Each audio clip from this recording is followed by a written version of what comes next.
In the cozy town of Willow Creek, where fireflies danced like tiny lanterns on summer nights and the scent of honeysuckle filled the air, lived a curious boy named Leo. Leo wasn't just any boy. He was a junior detective of the everyday, especially when it came to everyday STEM learning activities. He loved to ask why and how more than almost anything, much to the delight and occasional bewilderment of his family. One sunny Tuesday, a most unusual thing happened. Leo's little sister, Mia, who was usually a fountain of giggles, suddenly stopped. Not just a little pause, but a complete, utter giggle-stop. Her bright, bubbly laughter, which usually echoed through their house, was replaced by quiet sniffles and a slightly grumpy frown. "Oh dear," their grandma Nana Rose cooed, her eyes twinkling with concern. "It seems Mia has caught the Giggle-Stops." Leo, ever the investigator for children aged 6 to 10, furrowed his brow. The Giggle-Stops? This sounded like a case for a detective dedicated to discovering how basic health knowledge, scientific thinking, and logical reasoning could help. He pulled out his trusty notebook, a small, worn thing filled with scribbles and crayon drawings, and a pencil. "Nana Rose, what are the Giggle-Stops? Is it like a sneeze or a cough?" he asked, already sketching a grumpy face in his notebook. Nana Rose, a retired nurse with a comforting smile, explained, "Well, Leo, sometimes when we're around lots of people or touching many things, tiny, invisible somethings can get onto our hands. These somethings are called germs, and they can sometimes make us feel a little under the weather, a bit tired, or even, in Mia's case, a bit grumpier than usual. They're so small you can't even see them without a special magnifying glass, like the ones scientists use." "Germs!" Leo exclaimed. "So the Giggle-Stops aren't really a stop, but a germ stop?" He loved making connections.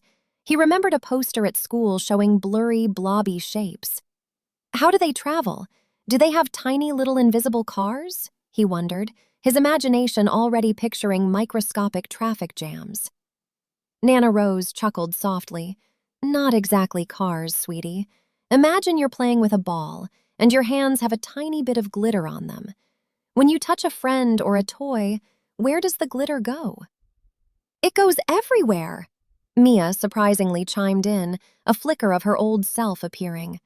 "On the ball, on my friend's hands, on my shirt." "Exactly," Nana Rose smiled. "Germs are a bit like that glitter. They spread when we touch things. If someone coughs or sneezes, tiny, droplets fly through the air carrying germs. If you touch something someone else has touched, the germs can transfer to your hands. And if you then touch your nose, mouth, or eyes, those germs can travel inside your body and start a small party, making you feel not so great." Leo's eyes widened.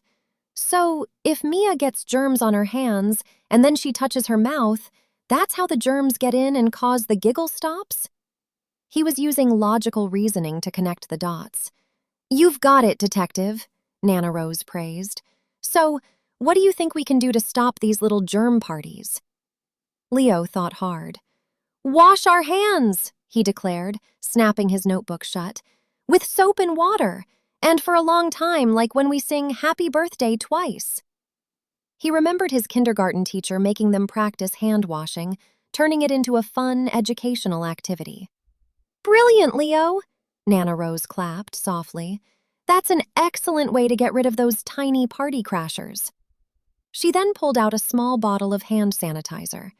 "And sometimes, when soap and water aren't available, we can use this special gel. It helps to shoo those germs away too, just like a quick sweep." Leo watched as Mia, with a sigh, went to wash her hands. After a thorough scrub, he saw a tiny hint of a smile return to her face. "Okay, Mia, now we've tackled the germ mystery," Leo announced. "But why are you still a little grumbly? The Giggle-Stops are a powerful foe." Mia shrugged. "My tummy feels a bit squiggly and I'm tired." She pointed to her chest. "And my heart feels like it's doing a fast dance, even when I'm just sitting." This was another clue for Leo's STEM investigation. Nana Rose, seeing Leo's keen interest in medical science, brought out a small, soft cloth measuring tape and a watch with a second hand. Leo, what do you think we can do to find out how fast Mia's heart is dancing? Have you ever heard of something called a pulse? Leo shook his head. Is it like checking to see if a clock is working? Kind of, Nana Rose explained patiently. Your heart is a very busy pump. It pushes blood all around your body, giving you energy and help.